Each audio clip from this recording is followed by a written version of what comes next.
Assalamualaikum warahmatullahi wabarakatuh. Nama saya Ahmad Bilal Ramadhani. Di sini saya akan menerangkan tentang aspek-aspek perbandingan administrasi negara. Untuk mempelajari perbandingan administrasi, diperlukan alat untuk mencapai tujuan dan seperangkat ilmu pengetahuan yang relevan dengan ilmu perbandingan administrasi negara. Beberapa aspek yang diperbandingkan dalam studi perbandingan antara lain.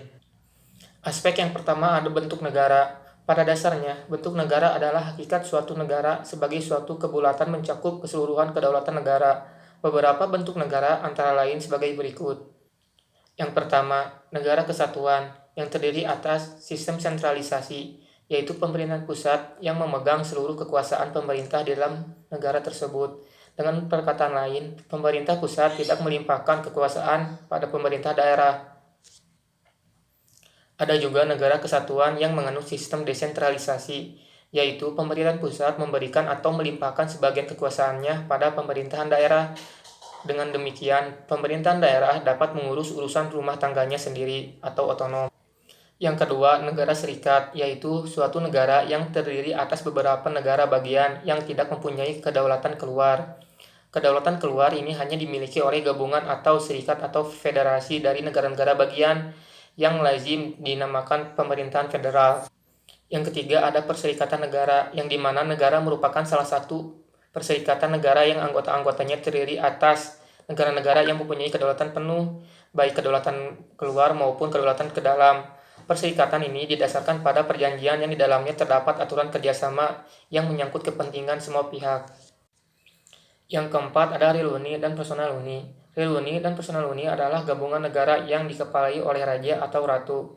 Negara Real Uni mirip dengan negara serikat, perbedaannya adalah dalam Real Uni, kelengkapan negaranya belum sempurna negara serikat. Yang tergabung dalam Real Uni merupakan negara-negara merdeka, berdaulat, hanya kedaulatan yang dimiliki dibatasi oleh masing-masing perlengkapan Real Uni. Terwujud negara ini didasarkan pada perjanjian yang telah disepakati bersama. Yang kelima ada negara dominion. Negara dominion adalah bentuk negara hanya terdapat dalam ketatanegaraan Inggris.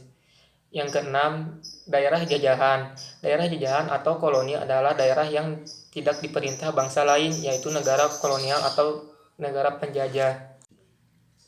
Yang ketujuh, ada negara protektorat. Negara-negara protektorat adalah negara-negara yang berada di bawah perlindungan negara lain yang lebih kuat. Yang kedelapan ada daerah mandat. Daerah mandat pada dasarnya merupakan bekas jajahan dari negara-negara yang kalah dalam Perang Dunia Pertama.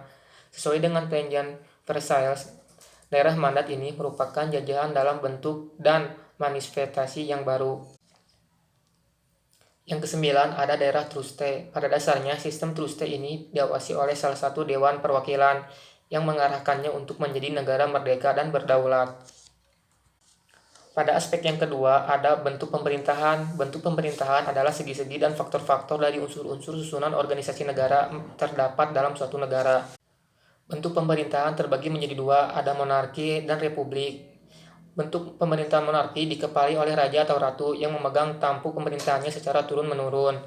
Dan republik, bentuk pemerintahan republik adalah suatu bentuk pemerintahan yang kepala negaranya bukan seorang raja atau ratu, melainkan seorang presiden yang memegang tampuk pemerintahan melalui pemilihan umum. Bentuk pemerintahan monarki atau republik dapat dibedakan, yaitu absolut, konstitusional, dan parlemen.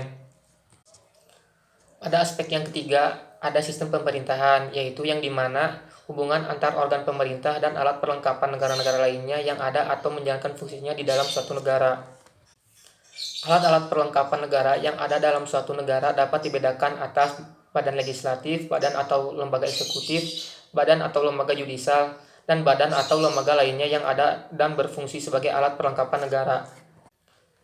Sistem pemerintahan adalah hubungan antar organ pemerintah dengan organ-organ lainnya yang terdapat dalam suatu negara, baik dalam kedudukan, peranan, maupun dalam rangka pelaksanaan fungsional. Sistem pemerintahan negara terdiri atas sebagai berikut. Satu, sistem presidensial, yang dimana kedudukan presiden sebagai kepala negara dan kepala pemerintah. Adapun kekuasaannya merupakan kekuasaan secara real, yaitu presiden bertindak sebagai yang mempunyai kekuasaan untuk mengangkat atau memberhentikan menteri-menterinya. Adapun sistem parlementer, yang dimana presiden hanya memiliki kekuasaan sebagai kepala negara. Adapun kekuasaan sebagai kepala pemerintah dimiliki oleh Perdana Menteri, kabinet, ataupun pimpinan yang dijatuhkan oleh parlemen. Ada aspek yang keempat, ada sistem politik yang dimana tata kehidupan dan hubungan antar manusia yang dilembagakan dalam macam-macam lembaga politik, baik lembaga politik yang suprastruktural maupun lembaga politik yang infrastruktural. Suprastruktural politik meliputi lembaga-lembaga atau organ-organ alat perlengkapan negara yang berfungsi menjalankan peranan dalam suatu negara. Infrastruktural politik meliputi kekuasaan sosial politik yang tidak secara nyata tampak di permukaan tetapi berpengaruh pada kehidupan politik suatu negara.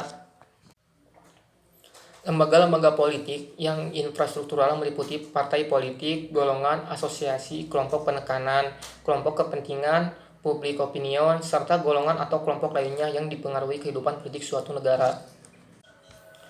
Sekian paparan dari saya, maaf jika ada salah-salah kata. Wassalamualaikum warahmatullahi wabarakatuh.